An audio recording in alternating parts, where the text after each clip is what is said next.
ଗାଁ ଠାରୁ କିଛି ଦୂରରେ ଗୋଟିଏ ସୁନ୍ଦର ପୋଖରୀଟିଏ ଥିଲା। ପୋଖରୀରେ ଅନେକ ଜଳପକ୍ଷୀ ଓ ମାଛ କଙ୍କଡ଼ା ଆଦି ରହୁଥିଲେ।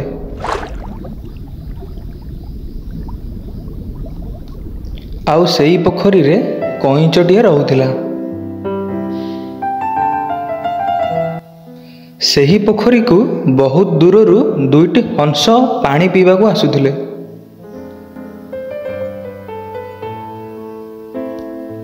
କଇଁଚ ଆଉ ହଂସଙ୍କ ମଧ୍ୟରେ ବନ୍ଧୁତା ବଢ଼ି ଯାଇଥିଲା।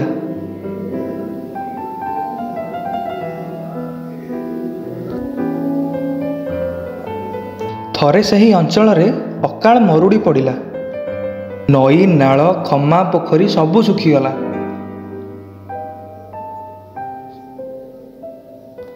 ଦିନକର କଥା, ହଂସ ଦୁହେଁ ପୋଖରୀ ପାଖେ ଆସି ଦେଖିଲେ କଇଁଛ ମନ ଦୁଃଖରେ ବସିଛି।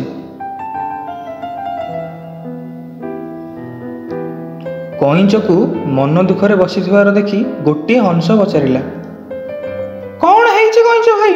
ତମ ମୁହଁ ଏମିତି ଶୁଖି ଯାଇଛି, କଥା କ'ଣ?"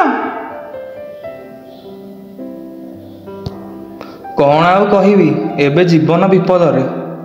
କେମିତି ଦେହ ଧରି ବଞ୍ଚିବି ସେଇ କଥା ଭାବୁଛି।" "କ'ଣ ହେଇଛି ଆମକୁ ସିନା ସିଧା ସିଧା କହିଲେ ଆମେ ବୁଝିବୁ, ଏମିତି ବୁଲେଇ ବଙ୍କେଇ କହିଲେ ଆମେ କ'ଣ ବୁଝିବୁ?" ଏହି ଅକାଳ ମରୁଡ଼ିରେ ପୋଖରୀ ଧୀରେ ଧୀରେ ଶୁଖିବାରେ ଲାଗିଛି। ଯଦି ବର୍ଷା ନ ହେବ ଆଉ ଦିନ କେଇଟାରେ ଏ ପୋଖରୀ ପୁରା ଶୁଖିଯିବ। ତମେ ସିନା ଉଡ଼ି ପାରୁଛ, ଆଉ କେଉଁ ପୋଖରୀକି ପଳେଇବ, ହେଲେ ମୁଁ କ'ଣ କରିବି?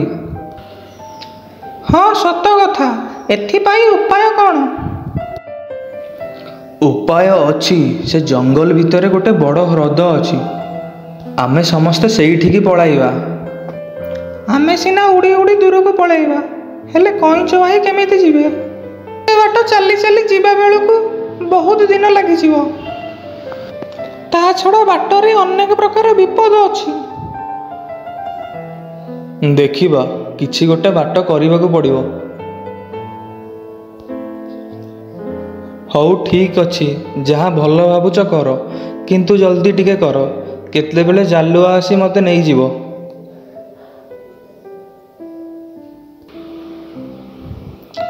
"ଆଉ ଗୋଟେ ଦିନ କଥା, କାଲି ଆମେ ନିଶ୍ଚିନ୍ତ ଉପାୟ ଖୋଜିକି ଆସିବୁ। ଆଉ କାଲି ବି ଆମେ ତମକୁ ସେଇଠିକି ନେଇଯିବୁ।"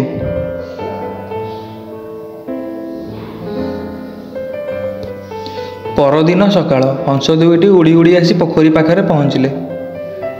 ଆଉ ସାଙ୍ଗରେ ଗୋଟେ ବାଡ଼ି ଆଣିକି ଆସିଥିଲେ।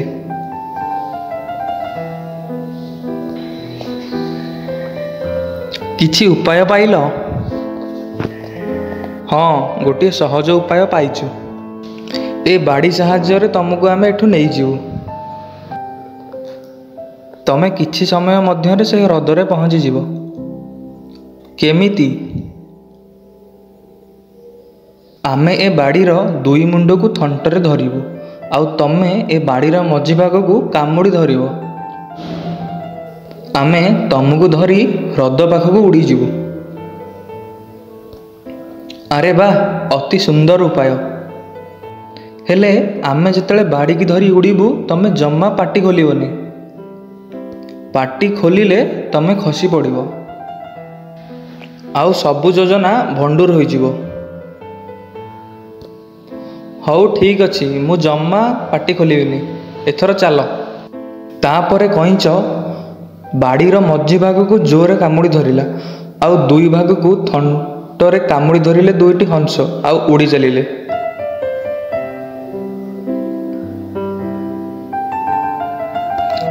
କେତେ ପାହାଡ଼, ପର୍ବତ, ବଣ ଆଦି ଦେଇ ହ୍ରଦ ପାଖରେ ପହଞ୍ଚିବାକୁ ଆଉ ଅଳ୍ପ କିଛି ବାଟ ଥାଏ। ଠିକ୍ ସେଇ ହ୍ରଦ ପାଖାପାଖି ଗୋଟିଏ ଗାଁ ପଡ଼ିଲା। ଗାଁ ପଡ଼ିଆରେ ପିଲାମାନେ ଖେଳୁଥାନ୍ତି।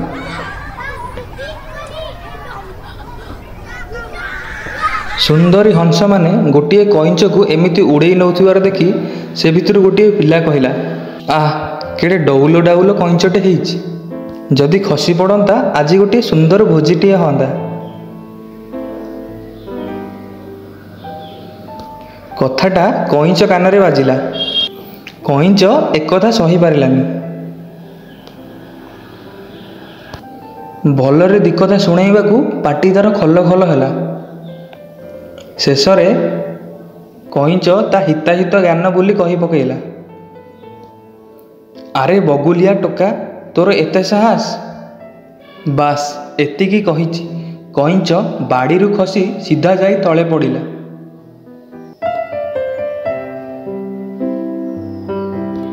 ହଂସ ଦୁହେଁ ଯୋଉ କଥାକୁ ଡରୁଥିଲେ ଶେଷରେ ସେଇଆ ହିଁ ହେଲା।